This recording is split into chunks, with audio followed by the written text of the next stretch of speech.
이렇게 성막에 대한 내용, 성막에 있는 기구에 대한 내용이 나오면 성막에 관련된 내용과 그 기구가 가지고 있는 담겨져 있는 그 의미를 모르면 이 내용이 참 재미가 없고 딱딱하고 지루하게 느껴질 수가 있습니다. 어떤 사람은 이러한 내용을 내가 왜 읽어야 되는지 의문을 가지는 사람도 있었습니다. 하지만 한 가지 분명한 것은 성경에 기록된 모든 내용들은 기록할 만한 이유와 목적이 분명하게 있다는 거죠.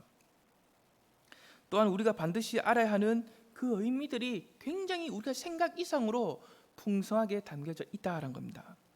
우리가 이러한 관점으로 볼 때 오늘부터 성막에 관련된 이 내용을 세부적으로 다루게 된 것은 우리 모두에게 정말로 좋은 기회라고 생각합니다. 함께 말씀을 살펴보면서 그 말씀에 담긴 하나님의 그 깊은 의미를 깨닫고 하나님의 더 깊은 은혜 속으로 들어갈 수 있는 저와 여러분이 될 수 있기를 축복합니다. 사랑하는 여러분, 아담과 하와가 하나님께 불순종했을 때 하나님께서는 친히 찾아오셔서 첫 번째로 하신 질문이 있죠. 그 질문이 무엇입니까?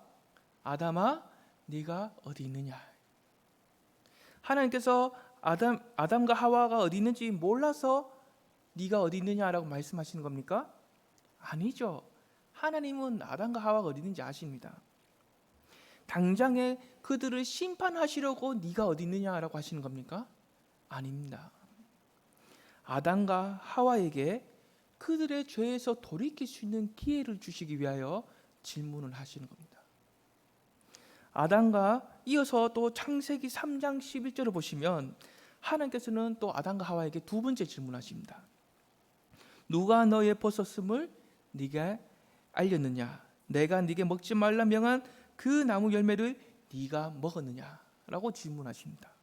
두 번째의 이 질문도 아담과 하와를 꾸중을 하거나 마치 경찰이 범인을 신문하듯이 하는 그런 신문으로 질문하신 것이 아닙니다. 잘못을 회개하고 돌아오길 기다리는 그 하나님의 안타까운 심정, 그 심정으로 던진 하나님의 사랑과 관심의 표현의 질문이죠.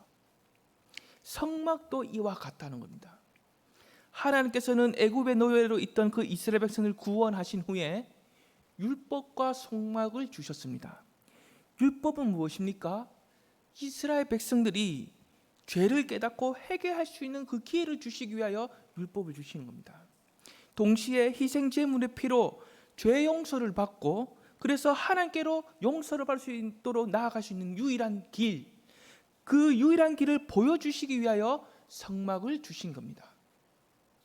뿐만 아니라 하나님께서는 그 성막을 통해서 이스라엘 백성들과 임마누엘, 하나님께서 함께 하심을 나타내시려고 하셨던 겁니다. 사랑하는 여러분, 이러한 의미에서 구약 시대의 성막은 우리 죄를 대속하기 위해 십자가에서 피 흘려 주시고 동시에 하나님께로 나아갈 수 있는 그 유일한 길, 그 유일한 길이 되시는 예수 그리스도의 모형이다라고 할 수 있습니다. 즉 성막은 모형 또는 그림자이고 그 성막의 실체가 예수 그리스도이시다라는 거죠. 그러므로 이스라엘 백성들이 율법을 통해 자신의 죄를 깨달았을 때 하나님과의 관계를 회복하기 위하여 가장 먼저 찾게 되는 것이 무엇입니까? 성막입니다. 예수 그리스도의 모형이 되는 그 성막을 찾게 되는 겁니다. 또한 하나님께서는 정말로 우리와 함께하고 계시는가? 이스라엘 백성들이 이런 의문을 가지게 될 때 무엇을 바라보게 됩니까? 성막입니다. 그리고 그들 진영 가운데 있는 그 성막을 바라보게 되는 거죠. 이것은 오늘날 우리가 죄에서 넘어져서 하나님과의 관계가 멀어지고 끊어져 있을 때 어떻게 해야 내가 이 신앙을 다시 회복할 수 있는가? 내 신앙이 영적으로 침체되어 가고 있고 자꾸만 떨어져 가고 있는 내 모습 속에서 어떻게 해야 내가 다시 회복할 수 있고 하나님께로 담대하게 나아갈 수 있는가에 대한 답변이라는 겁니다. 그것은 바로 구약 백성들이 하나님과의 관계를 회복하기 위하여 성막을 찾고 바라보고 성막을 향해서 나아갔던 것처럼 오늘날 우리는 주님의 십자가를 찾고 바라보면서 주님의 십자가를 향해서 나아가야 된다는 겁니다. 이것이 바로 우리 모두가 하나님께로 나아가는, 하나님과의 관계를 회복하는, 침체되어가는 나의 신앙을 다시 회복하는 그 유일한 길이다라는 거죠. 그 유일한 길에 대해서 좀 더 자세하게 한번 오늘 시간에 살펴보도록 하겠습니다. 사랑 여러분, 성막에서도 제일 중요한 장소가 있습니다. 어디입니까요? 지성소이죠. 지성소 안에는 또 무엇이 있습니까? 십계명과 아론의 쌍난 지팡이, 그리고 만나가 담긴 항아리가 들어있는 언약궤가 있습니다. 이 언약궤는 하나님의 임재를 보여주신 동시에 하나님의 존재와 동일시 여길 만큼 아주 중요하게 여겼던 기구가 이 언약궤입니다. 그래서 22절을 보시면 이렇게 기록하고 있습니다. 거기서 내가 너와 만난다. 그 언약궤를 통해서 거기서 내가 너를 만난다라고 하십니다. 즉 하나님께서는 성막 안에서 모세를 만나 주셨지만 좀 더 정확하게 자세하게 말하자면 성막 안에 있는 지성소로 들어가서 그 지성소에 있는 언약궤를 통해서 만나 주시고 있더라라는 거죠. 뿐만 아니라 율법이 정죄하는 죄의 심판으로부터 또는 인생의 모든 고난으로부터 하나님께서는 피난처가 되어 주신다는 겁니다. 자, 한 가지 예를 들면 이런 겁니다. 일종의 언약궤를 상징하는 것 중에 하나가 노아의 궤가 있습니다. 이렇게 말씀하면 좀 헷갈리죠. 노아의 궤라고 하면 무엇이 떠오릅니까?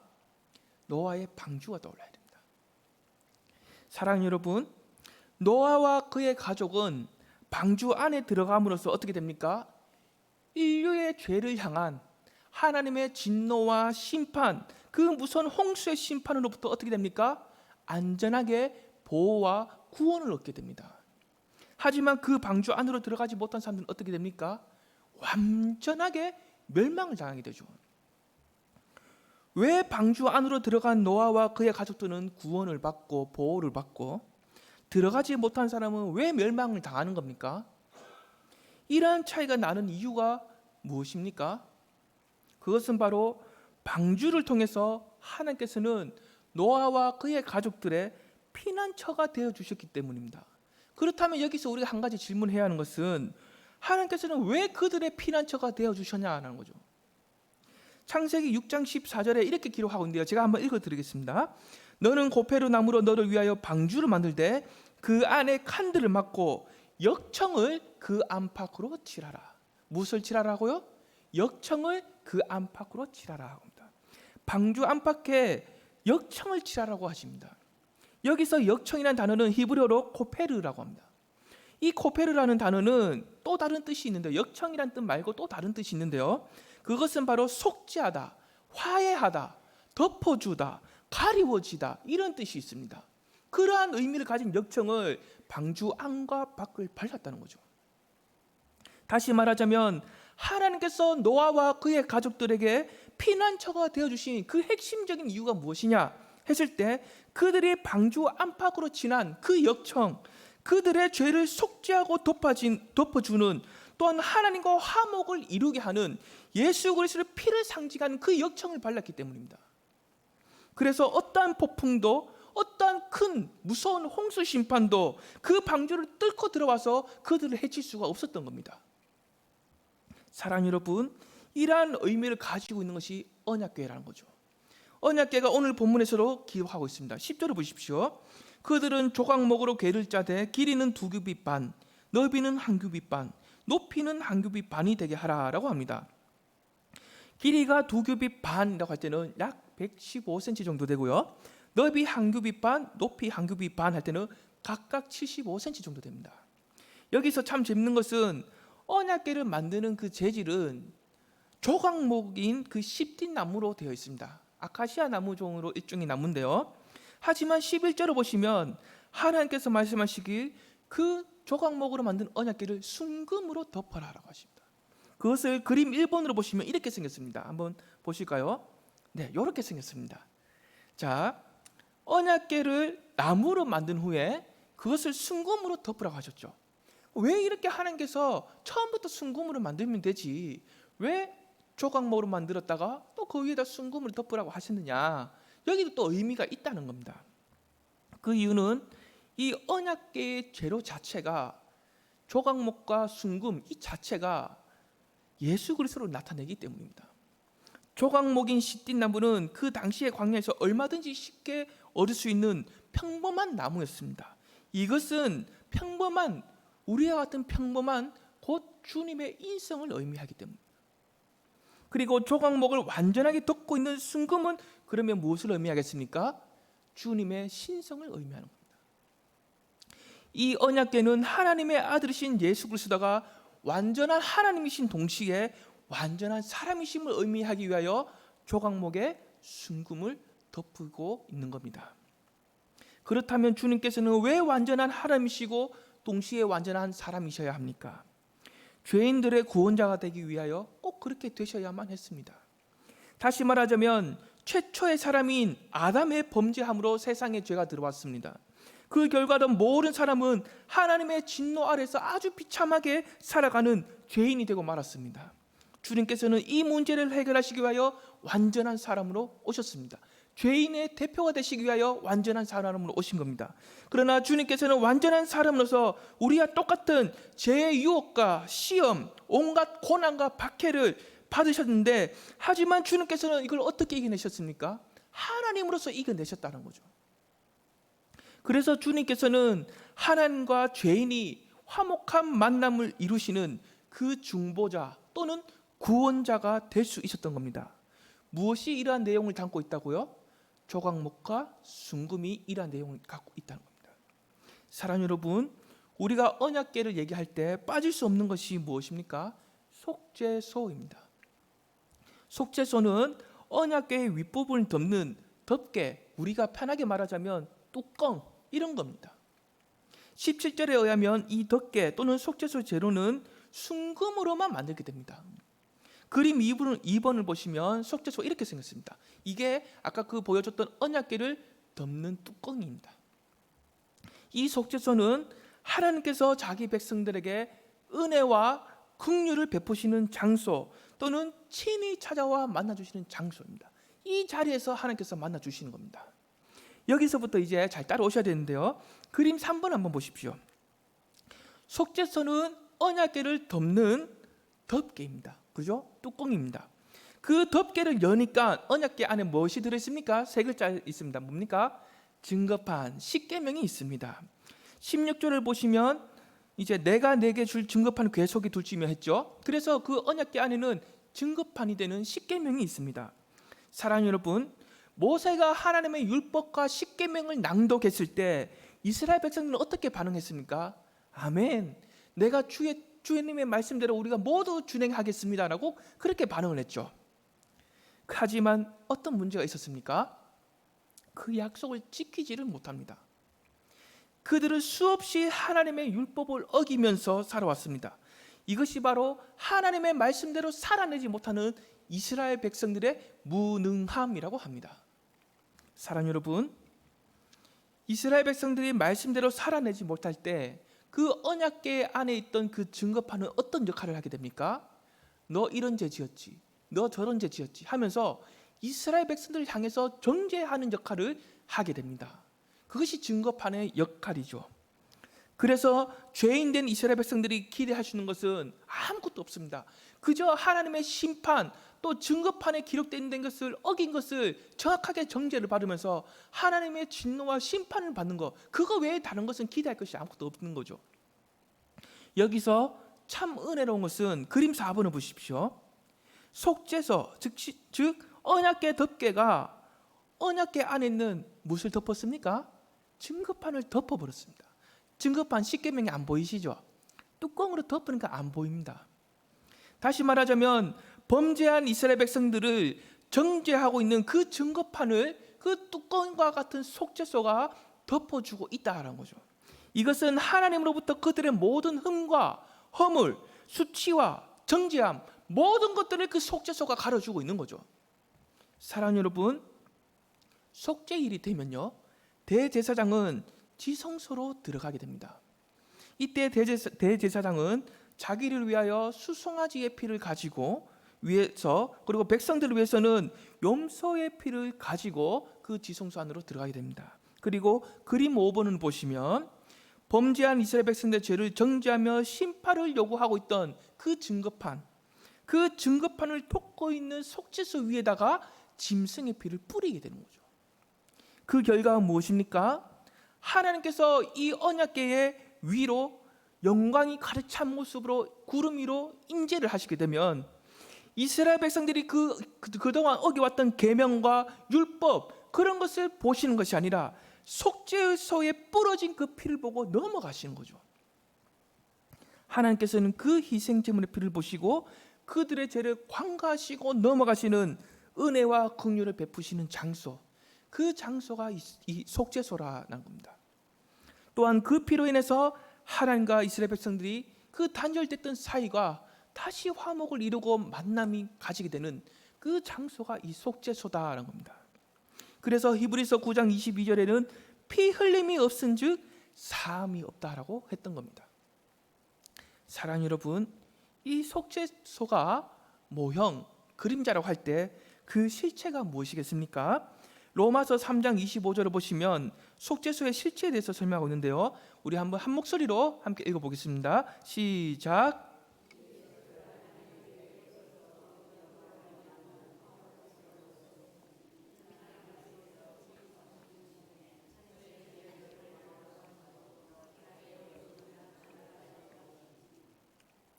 사랑하는 여러분, 이것이 바로 속죄소가 그림자라면 속죄소 그 그림자의 실체가 바로 이것입니다. 바로 예수 그리스도의 십자가입니다.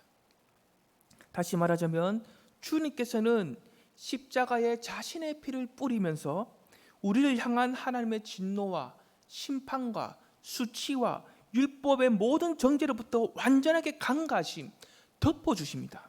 그 결과로 우리는 하나님께 담대히 나가서 하나님을 만날 수가 있고 또한 우리를 향한 하나님의 사랑을 그 십자가를 통해서 확증된 사랑을 보고 경험할 수가 있는 겁니다. 그래서 주님께서는 내가 곧 길이요 진리요 생명이니 나로 말미암지 않고는 아버지께로 올 자가 없다라고 하신 겁니다.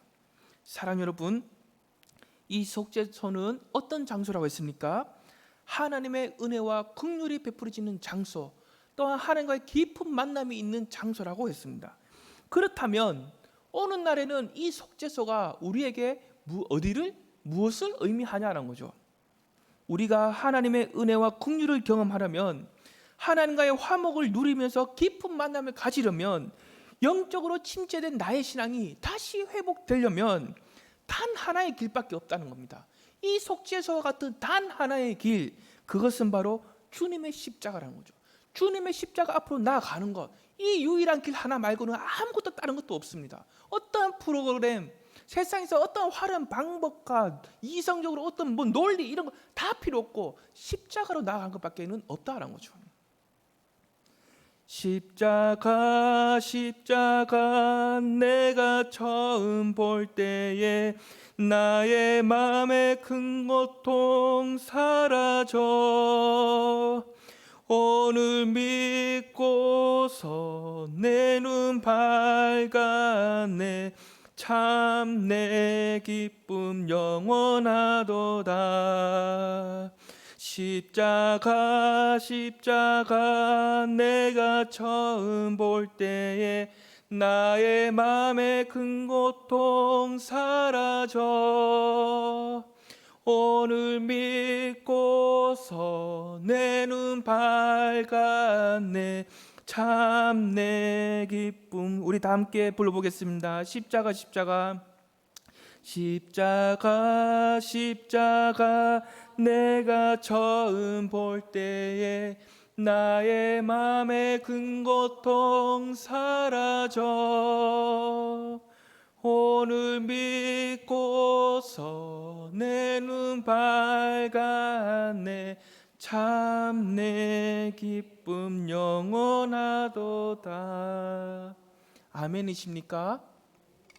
사랑 여러분, 주님의 십자가 앞으로 오늘만이 아니라 내일도 모레도 날마다 나아가시길 바랍니다.